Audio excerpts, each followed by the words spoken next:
అందరి విశ్వగురువైన బ్రహ్మర్షి పితామహ పత్రి గారికి ఆత్మ ప్రణామాలు తెలుపుకుంటూ, మరి జూమ్ లో ఉన్న ఆత్మ బంధువులందరికీ ఆత్మ ప్రణామాలు మాస్టర్స్. మనందరికీ ఇంత ధ్యానాన్ని అందించిన మన గురువులందరికీ వేల వేల కృతజ్ఞతలు తెలుపుకుంటూ, మరి ఈ రోజు మనం చీతాయనంలోంచి మరికొంత తెలుసుకుందాం మాస్టర్స్. నాకు తెలిసింది మీకు వివరిస్తాను. థ్యాంక్ యూ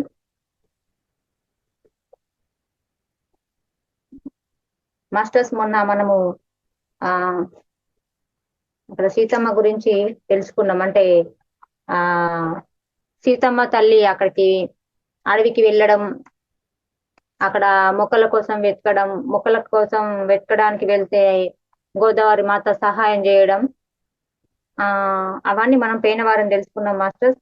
అది ఎలా అంటే అక్కడ మళ్ళీ ఆ మొక్కలు తీసుకొని రాగా ఒక వ్యక్తి, ఎవరు చంద్రిక, ఆమె గొంతు విని ఏంటో అని వెళ్ళి అక్కడ చంద్రిక దగ్గరికి వెళ్ళి మరి ఆమె బాధను తెలుసుకొని, ఆ సీతమ్మ తల్లి ఆమె వద్దకు వెళ్ళి మరి ఆమె బాధను తెలుసుకొని లక్ష్మణ కోసం తేవలసిన మొక్కల్ని ఆమె దగ్గరికి వెళ్ళి ఆమెకు ఆ ఉమ్, ఆ మొక్కలను అంటే వాటిని ఉడికించి వాటి ద్వారా కషాయం, అంటే ఆ కషాయం ఏంటి అంటే ఆ ఒక వ్యక్తిని అంటే ఆరోగ్యంగా ఆనందంగా ఉంచగలిగే ఒక శక్తివంతమైన మొక్క అన్నట్టు అది.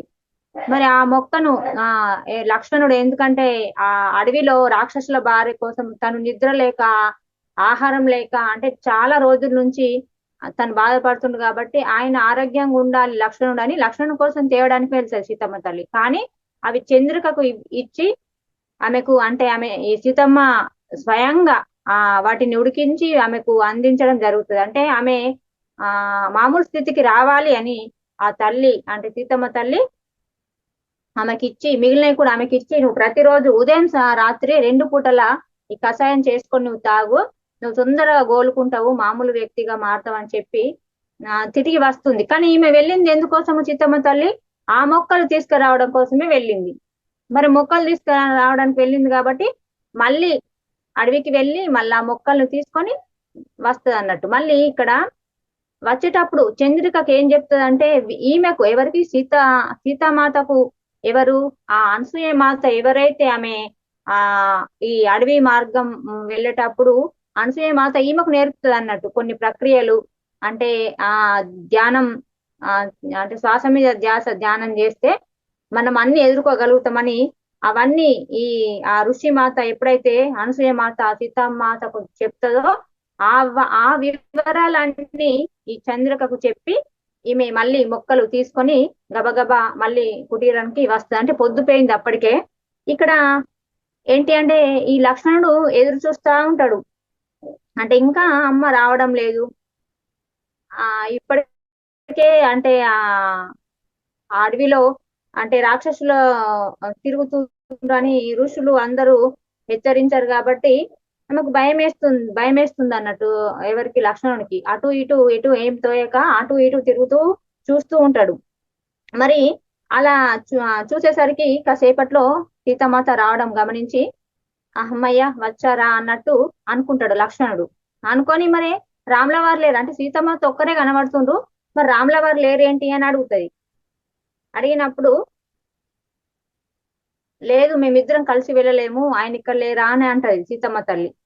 అంటే లేదు, నేను మరి మీకోసమే చూస్తున్నాను అని వీళ్ళు ఇద్దరు మాట్లాడుకోవడం కాసేపట్లోనే రాముల వారి మరి అక్కడికి రావడం జరుగుతుంది మాస్టర్స్. ఇక్కడ ఆ సీతమ్మ తల్లికి ఎవరు? చంద్రిక కృతజ్ఞతలు చెప్పుకుంటది. ఎట్లా అంటే ఇప్పుడు ఆ మాత ఆమె జీవితం వద్దు అనుకుంటది, ఇక ఎందుకు ఈ జీవితము అన్నట్టు. ఈ జీవితం వద్దు అనుకునే సమయంలో ఆ నదిలో దూకి అంటే ఆత్మహత్య చేసుకుంటున్న టైంలో ఆ పార్వతీదేవి, అంటే ఆమె ఒక ఆ స్వరం ద్వారా పార్వతీదేవి ఆమెని రక్షించడం జరుగుతుంది. ఆమె ఏమిటంటే సీతమ్మ తల్లి ప్రాణాన్ని రక్షిస్తే ఇక్కడ ఎవరు ఈ సారీ పార్వతీదేవి ఆమె ప్రాణాలను రక్షిస్తే ఇక్కడ సీతమ్మ తల్లి ఏం చేసిందంటే తిరిగి, అంటే ఆమె జీవితాన్ని, కొత్త జీవితాన్ని ఇచ్చింది. అంటే నువ్వు ఎలా జీవించాలి అని ఒక కొత్త జీవితాన్ని ఇస్తుంది అన్నట్టు. ఎలా అంటే నీవు అంటే నీ హుందాతనాన్ని నీవు తిరిగి తెచ్చుకో. అంటే నువ్వు ఇంతకు ముందు ఎలా ఉన్నావో మామూలుగా మళ్ళీ మామూలు జీవితాన్ని నువ్వు ప్రారంభించు. నీ హుందాతనాన్ని నువ్వు నిలుపుకో. తర్వాత అంటే తద్వారా అంటే అంటే నీలాంటి స్త్రీలు అంటే మనలాగా అంటే ఎంతో మంది చాలా బాధపడే వాళ్ళ స్త్రీలకు అంటే నువ్వు ఎలా అంటే ఆ స్త్రీలకు ఆశ కలిగించే మార్గం చూపాలి. అంటే ఇప్పుడు ఎప్పుడైతే ఈ చంద్రికకు సీతామాత చెప్పింది, ఆ సీతామాత చెప్పడంతో ఆమెకు ధైర్యం వచ్చింది. ఆమె మామూలు అంటే నువ్వు మామూలుగా జీవించు, నువ్వు మళ్ళీ నీ పూర్వపు హుందాతనంతో ఉండి ఏంటి అంటే అంటే నాలాంటి అంటే మనలాంటి స్త్రీలకు ఎలా అంటే ఆశ కలిగించే మార్గం చూపాలి అని సీతమ్మ తల్లి చెప్తుంది. ఈమె సరే అని ఆ మాత చెప్పినట్టు ఒప్పుకుంటది అన్నట్టు. ఇక్కడ మాత అంటే మాత కృతజ్ఞతలు చెప్పినప్పుడు నాకు కొత్త జీవితాన్ని ఇచ్చిన తల్లి అంటే మాత నవ్వుతది. చంద్రిక నేను నీ నుంచి కూడా నేను నేర్చుకున్నాను అంటది. అంటే మాత నీ నుంచి కూడా నేను నేర్చుకున్నాను అంటే ఆశ్రమానికి వెళ్ళడానికి నేను ప్రోత్సహిస్తుంటే కావచ్చు, అంటే నువ్వు మళ్ళీ తిరిగి వెళ్ళిపో, ఈ అడవిలో నువ్వేం జీవిస్తావు, నువ్వు మళ్ళీ తిరిగి వెళ్ళిపో అని నేను ప్రోత్సహించేదాన్ని కావచ్చు. కానీ నువ్వు ఏంటి అంటే ఒక స్త్రీ తన జీవితంలో అంటే వెళ్ళవలసిన మార్గం ఎంచుకోగల సామర్థ్యం, ధైర్యం నీలో ఉంది. మరి అప్పుడు నీ భవిష్యత్తును నువ్వు నిర్ణయించుకోగలవు, అంటే నిర్ణయించుకునే గల శక్తి నీకుంది. కానీ ఇక్కడ నేనేమనుకున్నా అంటే నీ ఆలోచనలు నేను వినక ముందు అంటే నీ భావాలను నేను తెలుసుకోక ముందు నేను అలానే అనుకున్నా, అంటే నీ గురించి కూడా నేను తెలుసుకున్నా అని చెప్తుంది అన్నట్టు. అంటే ఇక్కడ నీది నువ్వు ఇక్కడ ఏమంటుందంటే ఒక స్త్రీ తన జీవితంలో వెళ్ళవలసిన మార్గం ఎంచుకోగల సామర్థ్యం, ధైర్యం కలిగి ఉండి తన భవిష్యత్తును నిర్ణయించుకోగల శక్తితో ఉండాలి అని తెలియజేశావు చంద్రిక అంటుంది. అంటే నువ్వు యోగినివిగా జీవించాలని ఎంచుకొని ఈ మార్గంలో నిన్ను నిర్దేశించే జ్ఞాన వివేకాలు నువ్వు పొందాలని నేను ప్రార్థిస్తున్నాను అంటుంది మాత. అంటే నువ్వు ఎంచుకున్న మార్గం సరైన మార్గమే. అంటే నీ నుంచి నేను ఏం నేర్చుకున్నాను ఇప్పుడు చెప్తుంది. అంటే ఎందుకంటే ఖచ్చితంగా నేను నిన్ను ఆశ్రమంలోకి పంపించాలి అనుకున్నా, అంటే నా ఆలోచన అదే. కాకపోతే నీ ఆలోచనలు నీ భావాలను బట్టి నేను మార్చుకున్నా, అంటే నీ ద్వారా నేను నేర్చుకున్నా. అంటే అక్కడికి తిరిగి వెళ్ళడం కరెక్ట్ కాదు కదా. అంటే ఈమె ఎంచుకున్న జీవితం అంటే ఈమె ఎలా జీవించాలో ఈమెకు తెలుసు. అంటే ఒక యోగినిలా జీవించాలని ఆమె ప్రణాళిక అంటే ఆమె డిజన్, అలాంటి ప్రణాళిక ఆమె ఉన్నప్పుడు ఆ మార్గంలో అంటే ఆమె ఎలా అంటే ఒక జ్ఞాన వివేకవంతురాలుగా అంటే అలా ఉండాలి అని నేను ప్రార్థిస్తున్నాను. అంటే నువ్వు అలా ఉంటావు, అంటే నీకు అలాంటి సామర్థ్యం ఉంది, ధైర్యం ఉంది, నువ్వు ఈ మార్గంలో ధైర్యంగా వెళ్ళు అని చెప్తుంది అన్నట్టు మాత చెప్పి ఇవన్నీ చెప్పి నిన్ను మళ్ళీ కలుస్తాను అని మళ్ళీ అక్కడికి వెళ్ళడం జరుగుతుంది అన్నట్టు.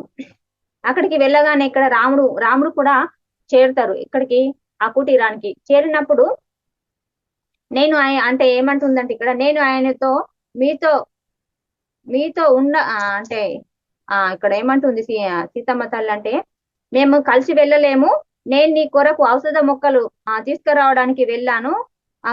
కానీ మళ్ళీ ఆమె ఎలా చెప్తుందంటే ఒక పరధ్యానంగా చెప్తుంది. అంటే సీతామాతకు మొత్తం ఎలా ఉందంటే ఆ చంద్రిక ఆలోచనే ఉంది, మొత్తానికి ఆ చంద్రిక ఆలోచననే ఉంది. కానీ ఏమో మాట్లాడుతున్నావా అంటే మాట్లాడుతున్నా అన్నట్టు ఒక పరధ్యానంగానే మాట్లాడుతుంది, అంతే తప్పించి ఆమెకు అంటే మామూలుగా రోజట్లాగా మాట్లాడడం లేదు అన్నట్టు.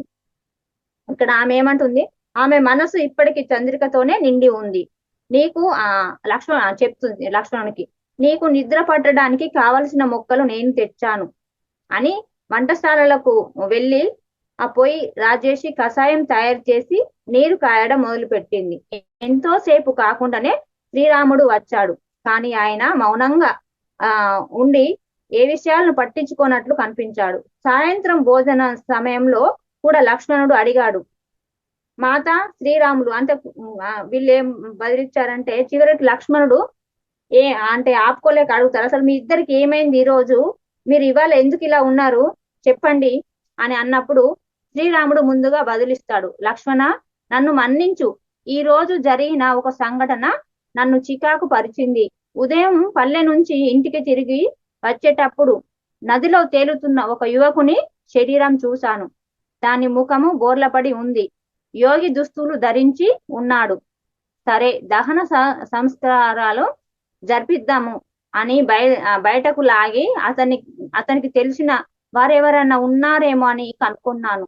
అతనికి శిష్యులలో ఇద్దరు నన్ను కలుసుకున్నారు. కానీ వాళ్ళు అంటే మొదట్లో ఆయన దహనానికి ఆ అర్హుడు కాదు అన్నట్టు మాట్లాడిండు. కానీ నేను అంటే నా అభ్యర్థి అంటే బతిమలాడిండు అన్నట్టు ఎవరు రాముల వారు బతిమలాడితే అప్పుడు సహాయం చేశాడు.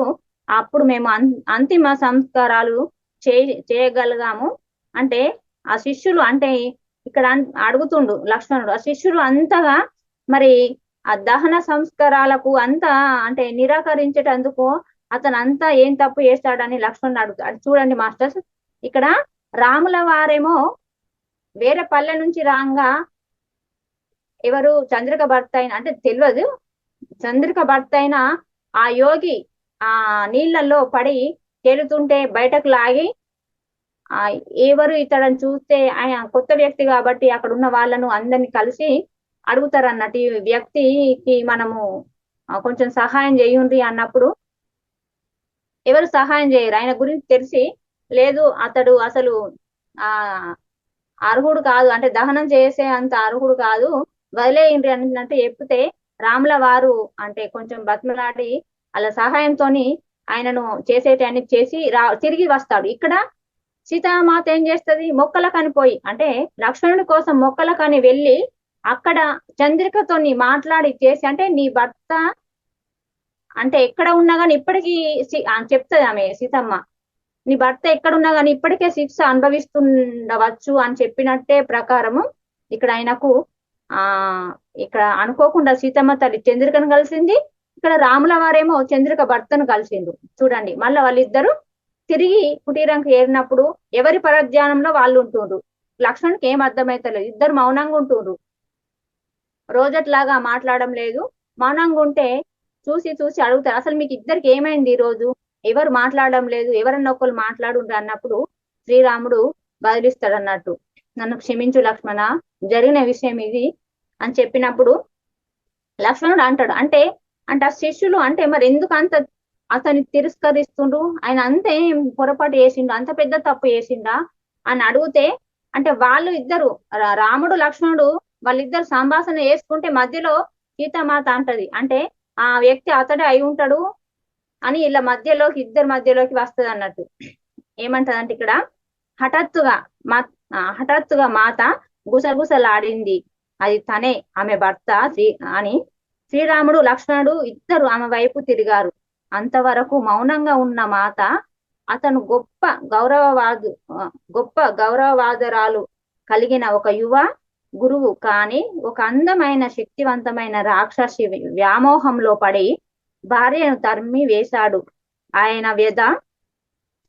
ఆమె వ్యధ అవమానాలకు గురైంది అంటే అన్నిటిని వదిలి ఆ రాక్షసితో పారిపోయాడు. కొంతకాలానికి ఆ రాక్షసి అతన్ని వదిలి వేసింది.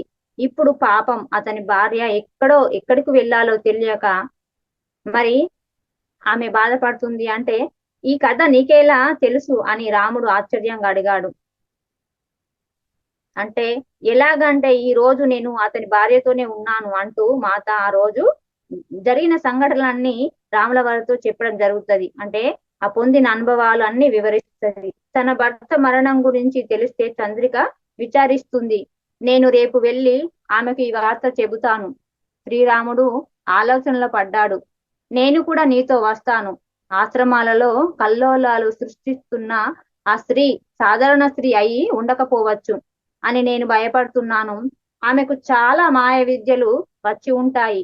ఆమె ఉద్దేశం మరి ఏమి ఉద్దేశంతో ఇవన్నీ చేస్తుందో మనం కనుక్కోవాలి. నేను ఆమె కోసం వెతుకుతూ మరి అలా అన్నాడు లక్ష్మణుడు. అంటే ఇక్కడ సీతమ్మ అంటది నేను అంటే ఈ విషయం తెలంగానే ఈ చంద్రిక భర్త అని తెలుసుకున్న వెంటనే సీతమ్మ ఏమంటదంటే నేను వెళ్ళి ఈ విషయం ఆమెకు తెలుసో తెలియదో ఆమె బాధపడుతుంది, ఈ విషయం ఆమెకు చెప్తాను, నేను వెళ్ళి చంద్రికతో నేను చెప్తాను అన్నప్పుడు రాముల వారు కూడా అంటారు నేను కూడా వస్తా, మరి ఆమె దగ్గరికి వచ్చి ఇవి ఏమన్నా వివరాలు తెలుసుకోవచ్చు. మరి ఇంతలా ఆశ్రమాల చుట్టూ తిరుగుతూ మరి అందరినీ ఇలాంటి బాధలకు గురి చేస్తున్న స్త్రీ ఎవరు, మరి ఇట్లాంటి స్త్రీ అంటే ఎంతో శక్తి అంటే ఎంతో తక్కువ శక్తి ఉన్న వాళ్ళను కూడా లొంగ తీసుకునే శక్తి ఉందంటే ఆమె మామూలు స్త్రీ అయి ఉండదు. చంద్రిక ఎంతో ధీమ కొద్ది ఉంటదట. అంటే నా భర్త చాలా సంవత్సరాల నుంచి సాధన చేస్తుండు కదా, ఆ స్త్రీకి లొంగకపోవచ్చు అని అనుకున్న అనుకున్న సమయంలోనే వెంటనే వాళ్ళు వెళ్ళిపోవడం జరుగుతది. అంటే అంత శక్తి ఉన్న వాళ్ళను కూడా లొంగ తీసుకొని మరి ఆ స్త్రీ ఇంత కల్లోలలు ఎందుకు సృష్టిస్తుంది? మరి ఆమె సాధారణమైన స్త్రీ అయి ఉండకపోవచ్చు.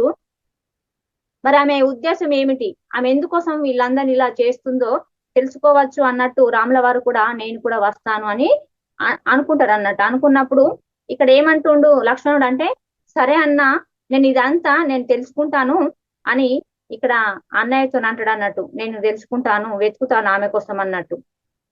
అన్నప్పుడు ఇక్కడ మళ్ళీ ఇక్కడ ఏమంటుందండి, ఇక్కడ మాత చంద్రిక వద్దకు వెళ్ళలేకపోయింది. మర్నాటి ఉదయమే ఒక గ్రామస్తుడు వచ్చి రాత్రి ఒక ప్రక్క గ్రామంలో ఘోరం జరిగిందని, గ్రామస్తులలో ఎవ్వరు మిగిలలేరని చెప్పాడు. తమ గ్రామస్తుల దగ్గర ఒక సురక్షిత అంటే వాళ్ళందరూ ఒక సురక్షితమైన ప్రదేశానికి, ఒక ఆశ్రమ సమీపానికి తరలిపోవడానికి సన్నాహాలు చేస్తున్నారని చెప్పాడు. అంత దారుణానికి ఒడికట్టిన వారెవరో తెలుసుకోవడం కోసం శ్రీరాముడు లక్ష్మణుడు సిద్ధమై వెళుతూ మాతను కుటీరంలోనే ఉండమని చెప్తారు. మాత అసహాయంగా ఉంది. మరే చంద్రిక వద్దకు వెళ్ళాలంటే దట్టమైన అడవిలో చాలా దూరం నడవాలి కనుక తాను వెళ్ళడం కుదరదు. కానీ చంద్రికకు తన భర్త మరణం గురించి తెలుసో లేదో కనుక్కోవాలి. ఆమెతో సమాచారం అంటే ఆమెకు సమాచారం ఎలా ఇక్కడ అంటే ఆమెకు ఎలా చేరవేయాలి, మరి ఏ మార్గం లేక ఆమె ఏం చేయాలో తెలియక ధ్యానంలో కూర్చొని ఋషి లోభముద్ర నుంచి తాను నేర్చుకున్న మంత్రంలోంచి ఒక దానిని పఠించి తన శరీరాన్ని వదిలినట్టు భావించి, ఆ తర్వాత ఆమె తాను చిన్న అంటే ఒక స్త్రీ పక్కన ఉంది. కానీ మాత సూక్ష్మ శరీరంతో కాంతి రూపంలో ఉండడం వలన భౌతిక నేత్రాలకు కనబడకపోవడం చంద్రిక ఆమెను చూడలేదు.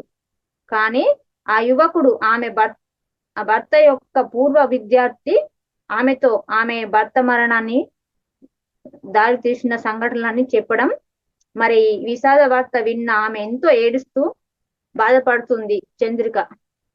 మరి ఆ విద్యార్థి వెళ్ళిపోయిన తర్వాత చంద్రికను ఓదార్చాలి అనిపించి మాత ఆమెకు చేరే ప్రయత్నం చేసింది. కానీ ఆమె చంద్రిక వినలేదు. పార్వతీదేవి విగ్రహం నుంచి పార్వతీదేవి ప్రత్యక్షం అవడం మాత చూసింది. చంద్రిక నుదుటపై తట్టి ఆమె బిడ్డ అని పిలిచింది. లేచి చూడు, నిన్ను ఓదార్చడానికి సీతాదేవి వచ్చింది. ఆమె చెప్పింది విను, అంతా సరి అవుతుంది అని చెప్పి ఆమె విగ్రహంలోకి అదృశ్యం అవుతుంది. మాస్టర్స్ ఇక్కడ చంద్రిక దగ్గరికి వెళ్ళి ఈ విషయాలు చెప్పుదాము అనుకుంటే ఇక్కడ రాముడు కూడా వెళ్దామన్నాడు. కాకపోతే అక్కడ అప్పటిదప్పుడు ఏంటి అంటే పక్క గ్రామంలో అలా ఎంతో ఘోరమైన అక్కడ జరిగింది. అంటే అక్కడ వాళ్ళందరినీ ఆ రాక్షసులు ఎవరు ఆ లంక రావణ మనుషులు వచ్చి వాళ్ళందరినీ చాలా బాధ పెట్టడము, ఆ బాధలు భరించలేక అంటే వేరే ఆశ్రమాలకు అంటే పక్క గ్రామాలకు మేము వెళ్ళిపోతాం అన్నట్టు అందరూ సిద్ధమవుతుండ్రట. అంటే వాళ్ళ పక్క గ్రామాలకు వెళ్ళి ఆశ్రమాలు అక్కడ మేము ఇక్కడ భరించలేమని సిద్ధమయ్యే సమయంలో ఆ వార్తను తీసుకొచ్చి రామలక్ష్మణులకు చెప్పడం జరుగుతుంది. వీళ్ళు ఏంటంటే అక్కడ ఏం జరిగిందో చూద్దాము తెలుసుకోవడానికి వీళ్ళు వెళ్తూ చెప్తారు అన్నట్టు సీతమ్మ తల్లికి, మరి పరిస్థితులు బాగలేవు, నువ్వు బయటకు వెళ్ళకు, మేము వచ్చేంత వరకు ఇక్కడే కుటీరంలోనే ఉండు అని చెప్తుంది. అంటే చెప్పినప్పుడు ఇక్కడ సీతామాతకు ఏము తోయడం లేదు. అంటే అసహనంగా ఉంది. చంద్రికకి ఈ విషయం చెప్పాలి, ఎలా ఆమెకు తెలుసో తెలియదో మరి నేను ఈ విషయం చెప్పాలి అని ఆమెకి ఏం దోయక మరి వెళ్ళాలి అంటే అది ఒక దట్టమైన అడవి. పోనీ అడవి అంటే సీతామాతకు కొత్త ఏమి కాదు, కానీ ఇంతకు ముందులా లేవు పరిస్థితులు. మరి ఎక్కడ చూసినా భయంగా ఉంది కాబట్టి ఆ రాక్షసి మాయ ఒకటైతే ఇల్లు అడుగడుగున గూఢచారులాగా పెట్టి రావణుడు అందరిని అక్కడ అడవి అంతా ఆ రాక్షసమయమే కాబట్టి ఆ రకమైన భయంతోని సీతమాత ఆగిపోయింది అన్నట్టు. ఆ దట్టమైన అడవికి వెళ్ళలేక మరి ఈ విషయాలు చంద్రికకు ఎలా తెలియజేయాలి, ఎలా చేరవేయాలి అని ఒక బాధతోనే ఆందోళనతోనే ఉన్నది. అప్పుడు ఆమె గుర్తొస్తుంది అన్నట్టు ఏంటి, ఆ లోభముద్ర ఇంతకు ముందు చెప్తుంది. అప్పుడు వెళ్ళినప్పుడు ఏం చెప్తా అంటే, మీ దగ్గరున్న అంటే మీ దగ్గరున్న ఏవి పనిచేయనప్పుడు నేను చెప్పిన ఇది మీరు ఉపయోగించండి అని చెప్పినప్పుడు ఆ లోభముద్ర చెప్పిన దాంట్లో నుంచి ఒక మంత్రం తీసి దాన్ని పఠించి సీతమ్మ మాత ధ్యాన స్థితిలో కూర్చుంటది అన్నట్టు. ధ్యాన స్థితిలో కూర్చున్నప్పుడు కుటీరంలోనే ఉంటది ఎవరు, సీతాదేవి.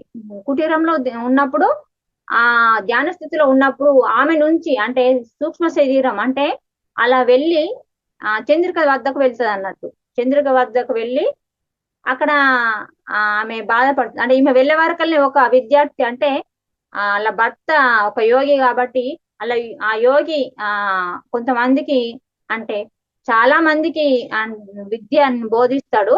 అప్పుడు అందులోంచి ఒక వ్యక్తి వచ్చి ఈ చంద్రికకు చెప్తాడట విషయం అంతా, ఇట్లా జరిగింది గిట్ల గిట్ల అని చెప్పేటప్పుడు ఈ మాత సీతామాత పోయి చూస్తుంది, సూక్ష్మ శరీరంతో చూస్తూ ఆమె చాలా ఏడుస్తుంది. చంద్రిక విషయం తెలిసినాక ఏడుస్తుంది. కానీ ఓదార్చుదామంటే ఆమె ఈమెను చూసే స్థితిలో లేదు. అంటే ఈమె మామూలు కళ్ళకు కనిపించదు కదా, అంటే శరీరంతో పోలేదు, సూక్ష్మ శరీరంతో పోయింది కాబట్టి మామూలుగా కనిపించదు కాబట్టి ఆమె ఈమెను సీతామాతను పట్టించుకోవడం లేదు. ఆ విగ్రహం నుంచి ఆమె అదే అంటే ఆమె చంద్రిక అలానే ఏడుస్తూ సీతామాత అలానే చూస్తున్నప్పుడు చంద్రికను ఎవరు పార్వతీదేవి బిడ్డ నిన్ను ఓదార్చడానికి సీతామాత అంటే విగ్రహం నుంచి వచ్చి ఆమెకు చెప్పి ఆమె స్వరంతోని చెప్పి నిన్ను ఓదార్చడానికి సీతామాత వచ్చింది, ఒకసారి చూడు అని చెప్పినప్పుడు అప్పుడు ఆమె చూస్తుంది అన్నట్టు. చూసినప్పుడు ఈమె బాధ నుంచి కొంచెం బయటపడుతుంది. మరి ఇక్కడ ఏంటిదంటే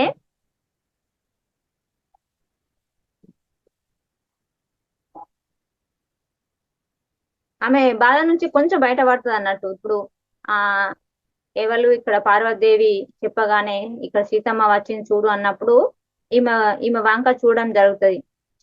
జరిగినప్పుడు ఇక్కడ చంద్రిక నుదుట పైన అంటే ఇట్లా వాళ్ళ శక్తి ఉంటది కదా, వాళ్ళ చైతన్యంతోని ఆ నుదుట పైన ఇలా పెట్టినప్పుడు ఆమె కొంచెం అంటే ఓదార్పు కలుగుతుంది అన్నట్టు సీతామాత.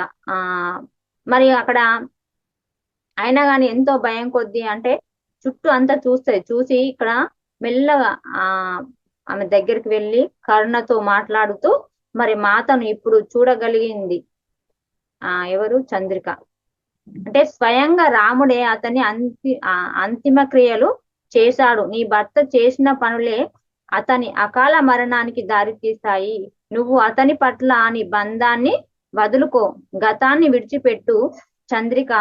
నువ్వు ఒక నూతన జీవితాన్ని ప్రారంభిస్తున్నావు. నువ్వు ఓర్పుతో ఉంటే విజయం సాధిస్తావు అని చెప్తుంది ఎవరు, మాత. నా దగ్గర జీవించే శక్తి గాని జీవించాలన్న కోరిక గాని లేవు మాత, ఆమె కన్నీళ్లతో పలికింది చంద్రిక. అప్పుడు నేను నాలో నుంచి కొంత ఇస్తాను అని చెప్పింది మాత. మాత ఆధ్యాత్మిక శరీరాన్ని చుట్టి ఉన్న ఒక ప్రకాశవంతమైన కాంతిని విస్తరించి చంద్రికను కూడా చుట్టుముట్టింది. నీకు రక్షణ వలయం ఏర్పడింది, నీ సాధన కొనసాగించు, ఎన్నో ఆధ్యాత్మిక ప్రతిఫలాలను పొందగలవు. ఇంత ఇంత జరిగినా నేనిప్పటికీ అతన్ని ప్రేమిస్తూనే ఉన్నాను.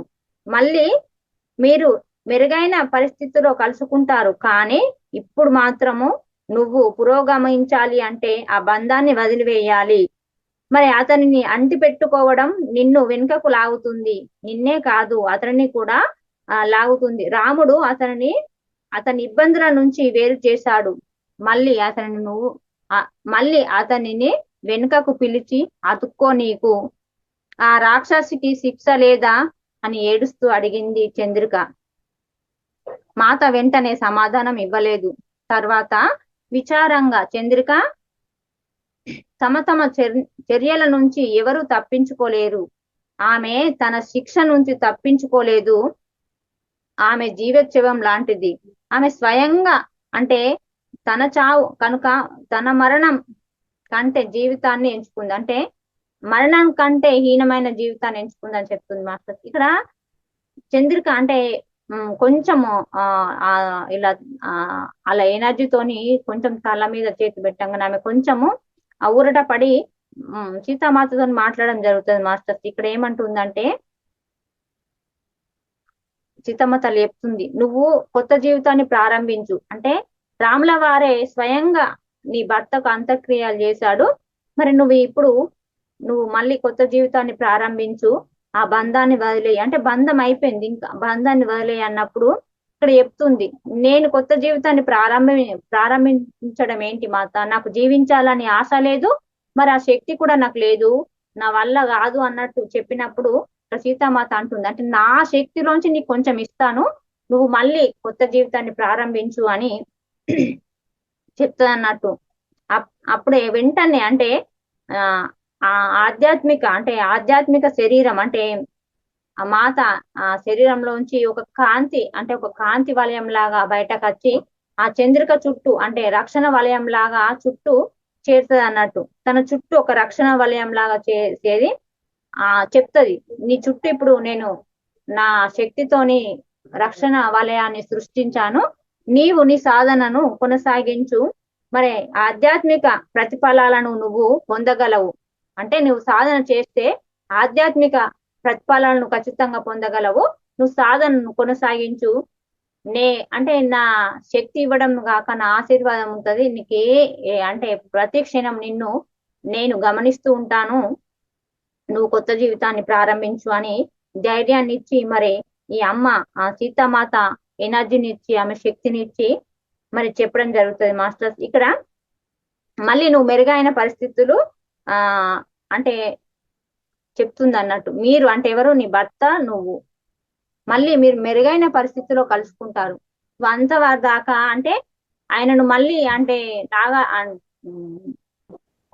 ఇప్పుడు మీ ధ్యాన అంటే సాధన ఆధ్యాత్మిక సాధన ఏమన్నప్పుడు ఉంటది కదా, అంటే ఆత్మతో మాట్లాడడం గాని ఆత్మతో కనెక్ట్ అవ్వడం గాని ఉంటది, కాబట్టి నువ్వు అటువంటి పొరపాట్లు ఎప్పుడు చేయకని చెప్తుంది అన్నట్టు. అంటే నువ్వు మళ్ళీ ఇక్కడ నువ్వు పురోగమించాలంటే ఆ బంధాన్ని వదిలేయాలి, ఆ బంధాన్ని వదిలేసి నువ్వు సాధన చెయ్యు, అంటే మళ్ళీ మెరుగైన పరిస్థితుల్లో కలుసుకుంటారు కానీ ఇప్పుడు మాత్రం నువ్వు సాధన మొదలుపెట్టు, లేకపోతే అది నిన్ను వెనుకకు లాగుతుంది, నిన్నే కాదు అతన్ని కూడా వెనుకకు లాగుతుంది, కాబట్టి నువ్వు అవి మర్చిపోయే ప్రయత్నం చేసి నువ్వు మళ్ళీ కొత్త జీవితాన్ని ప్రారంభించు అని చెప్తుంది. అంటే నీ భర్త ఇబ్బందుల నుంచి ఇచ్చాడు, అంటే ఇబ్బందులను వేరు చేస్తాడు, అంటే అతను ఇబ్బందే కదా, అంటే గురువులను వదిలి వాటిని వదిలి ఇక్కడ శిష్యులను విద్యార్థులను వదిలి అదంతా ఇబ్బందికరమైన రాక్షసులు వదిలిపోయిన ఇబ్బందికరమైన జీవితమే కదా,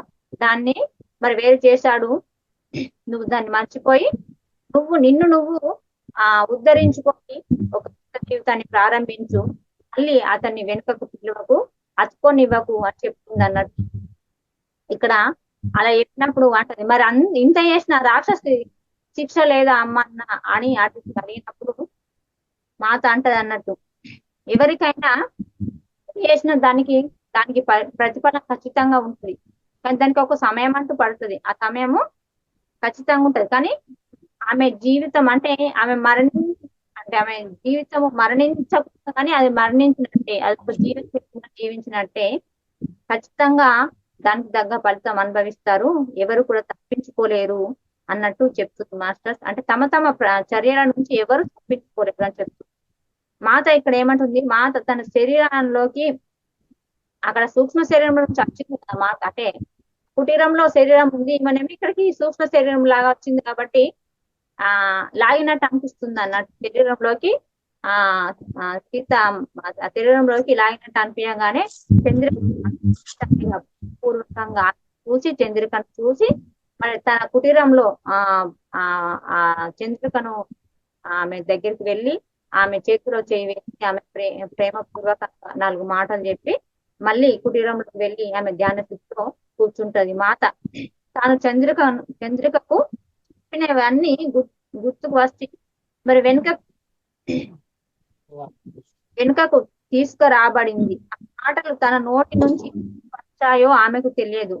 ఆ స్త్రీ ఎవరో తెలియకుండానే ఆమె విధి ఏ విధంగా ఉంటుందో ఎలా చెప్పింది. అయితే మాత ఈ విషయము గురించి పదే పదే ఆలోచించలేదు. చంద్రిక గోలుకొని పురోభివృద్ధి చెందుతున్నందుకు భావన ఆమె శాంతి శాంతి చేసింది. అంటే అనుకుంటుంది అన్నట్టు ఆమె ఎవరో నాకు తెలియదు. నేను అంటే చూడగానే ఆమెకు అంత ఎందుకు చేస్తుంది, అసలు ఆ స్త్రీ ఎవరో తెలియకుండా గానీ నేను ఇదంతా ఆమె పట్ల ఎందుకు చూపిస్తున్నానని అప్పుడు మళ్ళీ పదే ఆలోచన అనిపించింది అన్నట్టు ధ్యానంలో పోతున్నప్పుడు. కానీ దాని గురించి పదే పదే మరి ఆలోచించలేదు సీతమ్మ. చంద్రిక కోలుకున్నది అదే సంతోషం ఆమె. అంటే ఆమె మళ్ళీ తిరిగి పురావృద్ధి చెంది అంటే మళ్ళీ ఆమె మామూలు స్థితికి వచ్చింది కాబట్టి ఆమె భావన అంటే ఆమె శాంతితో పరిచింది కాబట్టి అది ఆమెకు కొత్త జీవితానికి ఇది ఒక పునాది నాంది అని చెప్తా అన్నట్టు. ఇక్కడ ఏమంటుంది మళ్ళా అంటే, ఆ రోజంతా గడిచిన శ్రీరాముడు లక్ష్మణుడు తిరిగి రాలేదు. ఇంట్లో నీరు ఎక్కువ లేదు. సాయంత్రం భోజనం సిద్ధం చేయాలంటే ఆమె నదికి వెళ్లి నీరు తేవాలి. జాగ్రత్తగా అటు ఇటు చూసుకుంటూ మాత గోదావరి వద్దకు నీరు తేవడానికి వెళ్ళింది. కుండ నిండా నింపుకున్న వెంటనే గోదావరి హెచ్చరిక, మాత అపాయం పొంచి ఉంది, జాగ్రత్త అని వినిపించింది. ఆమె వెనుతిరిగి కుటీరం వైపు నడుస్తుండగా ఒక మధుర పరిమళం ఆమె ముక్కు పుటాలకు సోకింది. అంతటి మదితోస పరిమళం ఆమె ఎన్నడూ ఆస్వాదించి ఉండలేదు. ఇవి నా కుమార్తె నాకు పంపిస్తున్న కొత్త పూల అయి ఉండవ అంతకు అంత అంతలోనే ఇలా అనుకోవడంలోనే ఆ రాక్షసి ఆ చంద్రిక చెప్పిన తన భర్త మోహంలో ముంచేసిన ఆ రాక్షసి పరిమళం అంటే ఉంటుంది అని చంద్రిక మాటలు జ్ఞాపకం వచ్చాయి. ఆమె దగ్గరలోనే ఉండి ఉంటది అనుకొని మరి అడుగులు గబగబా వేస్తూ ఆ కుటీరానికి చేరుతుంది సీతామాత. ఇప్పుడు ఆమె ఏ హాని చేయబోతుంది అనుకుండగా మరి లక్ష్మణ్ను గుర్తిస్తాడు సీతామాతకు. అతడు అలసిపోయాడు, శరీరం నిద్రలేమితో నలిగిపోతుంది. మరి అతన్ని తేలికగా లొంగ తీసుకుంటారేమో ఈ రాత్రి కషాయం ఘాటుగా ఇచ్చి అతనిని నిద్ర వచ్చేలా చేయాలి. నేను రాముడు రాత్రికి కాపలా చేయాలి అనుకుంటుంది సీతామాత. అంటే ఇక్కడ రాముడు లక్ష్మణుడు ఇంకా రావడం లేదు. వంట వేయడానికి ఇంట్లో లేదు. ఆమెకి ఏం చేయాలో అర్థమైతలేదు. కానీ వంట మాత్రం చేయాలి లచ్చవారు. కానీ మెల్లగా అటు ఇటు చూస్తూ నదికి నదికి వెళ్తుంది. నదికి వెళ్ళి నదిలో ఆ కుండ నీళ్లు ముంచేసరికి నది హెచ్చరిస్తుంది. ఇక్కడ అపాయం పొంచి ఉంది, జాగ్రత్త అని చెప్తుంది. చెప్పగానే ఆమెకు భయం వేసి వెంటనే వెనుదిరిగి ఆశ్రమానికి వచ్చే మార్గంలో ఈమెకు ఒక మంచి వస్తుంది అన్నట్టు. సీతామాత ఆ పరిమళాన్ని చూసి అనుకుంటది అంటే ఆమెకు సడన్ గా ఈ రాక్షసు గురించి గుర్తుకు రాదు. ప్రతిసారి మాత ఈమె పుత్రిక అంటే బిడ్డలాగా అనుకుంటది కాబట్టి ఈమెకు ఎన్నో రకాల పువ్వులు అన్ని ఇస్తుంది కాబట్టి ఇది కూడా ఒక కొత్త రకమైన పూలు అంటే నా కుమార్తె గోదావరి నాకు ఈ చక్కటి పరిమళమైన పువ్వులు కొత్త పువ్వులు ఏమో అనుకోక ముందే మళ్ళీ ఆ రాక్షసి గురించి గుర్తొస్తుంది అన్నట్టు. అంటే ఆ రాక్షసి ఆ రాక్షసి వస్తున్నది అంటేనే ఒక మంచి మధురమైన పరిమళం వస్తది అన్నప్పుడు వెంటనే గుర్తొచ్చి గబగబా నడుస్తుంది అన్నట్టు సీతామాత. ముందర కుటీరం చేరుతుంది. చేరినప్పుడు అక్కడ భయం వేస్తుంది. ఎవరు లక్ష్మణుడు గుర్తొస్తాడు. అంటే అంత యోగి మాయలో పడేసి తీసుకువెళ్ళి లక్ష్మణుడు 5 రోజుల నుంచి నీరసం ఉంటుంటే తను ఆహారం కరెక్ట్ తీసుకు నిద్ర కరెక్ట్ మరి ఆయన నీరసంగా ఉన్నాడు.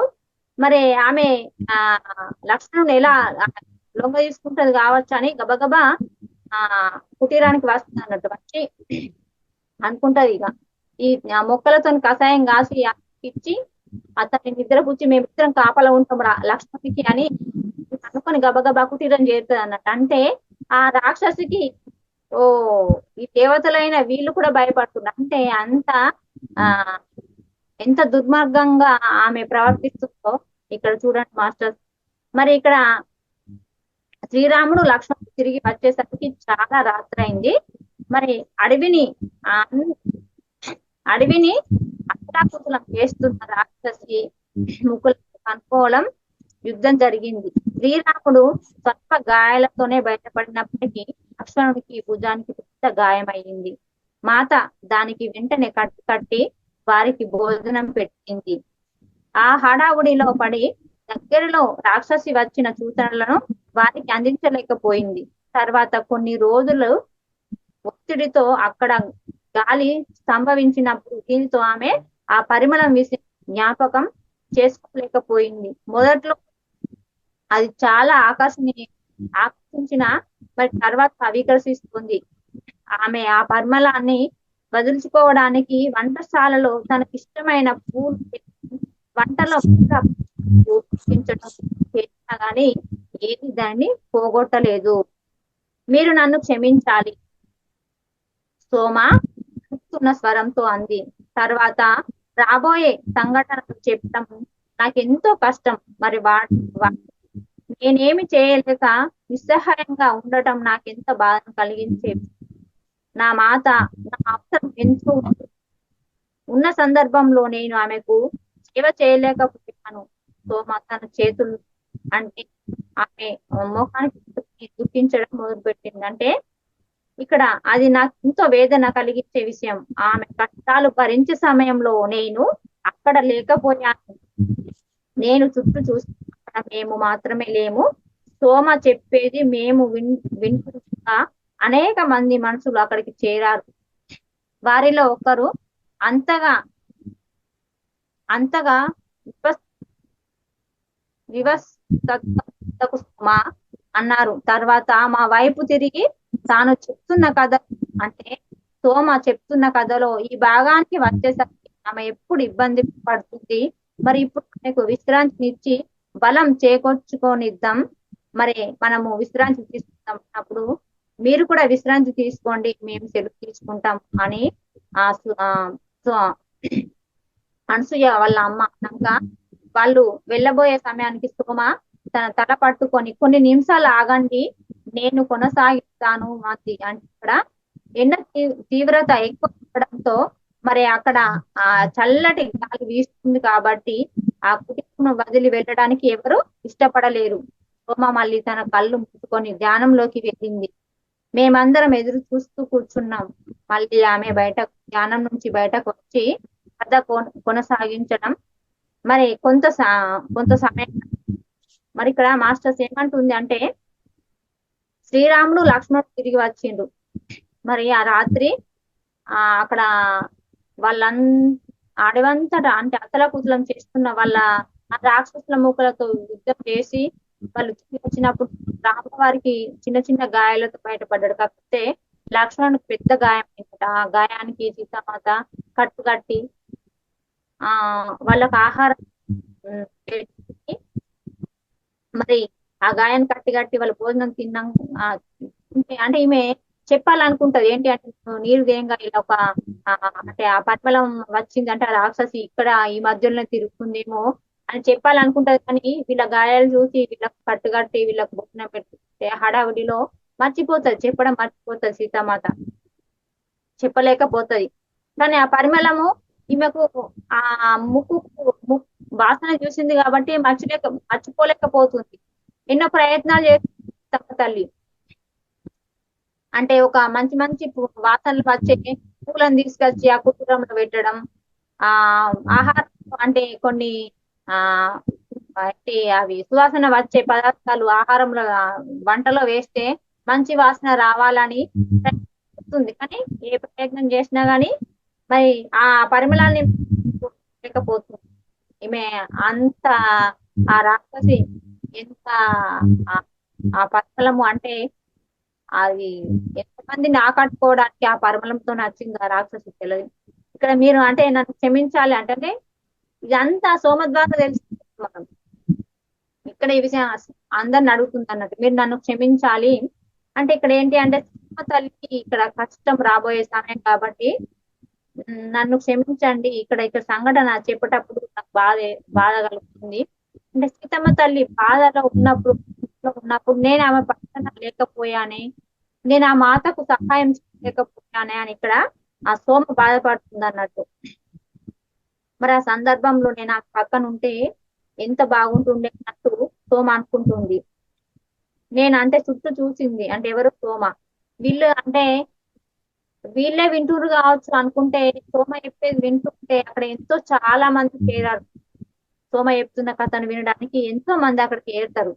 మరి అక్కడ అందులో ఉన్న వ్యక్తి అంటే ఇప్పుడు సోమ చెప్పేది వినే వ్యక్తి అంటాడు, ఎందుకు నువ్వంతా బాధపడతావు సోమ, ఆమె అంటే ఎప్పుడు ఈ కథ చెప్పినా గానీ ఇక్కడికి ఈ సందర్భం వచ్చినప్పుడే ఆమె ఆ కథను ఆపడం బాధపడడం జరుగుతుంది. మరి ఆమె ఎందుకు బాధపడుతుందో ఆమెను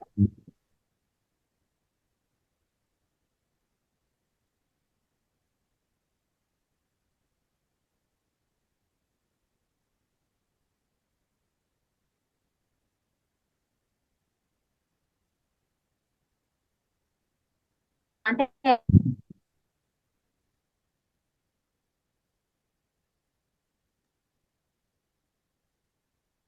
ఆ సోమను మళ్ళీ విశ్రాంతి తీసుకోమందామని చెప్పి వాళ్ళు కూడా విశ్రాంతి తీసుకుందామని అంటారు. అన్నప్పుడు కొంచెం మంది వెళ్ళబోతారు అన్నట్టు. అంటే అప్పటికి చాలా ఎండ తీవ్రత పెరుగుతది. ఆ ఎండలో అంటే ఆ కుటీరంలో చల్లటి గాలి రావడంతో అక్కడ ఎంతో హాయిగా ఉంది. అంటే ఆ చల్లటి ప్రదేశంలో ఆ కుటీరంలో కూర్చుండి ఈ సోమ చెప్తుందంతా వింటూ ఉండాలి ఎంతో శ్రద్ధగా.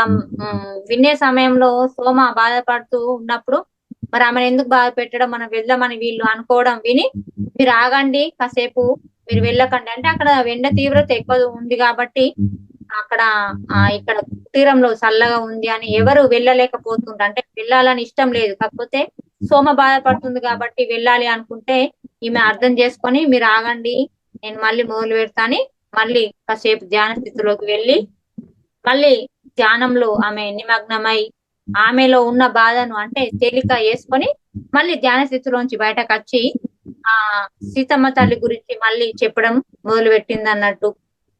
మళ్ళీ కొనసాగించింది మాట గురించి చెప్పడం. మాస్టర్స్ మనం ఇక్కడికి ఆపుకుందాం. మరి ఇది సీత లంక ప్రయాణం అండి, ఇది వచ్చే వారం చెప్పుకుందాం. థ్యాంక్ యూ మాస్టర్, నాకు ఈ అవకాశం ఇచ్చినందుకు.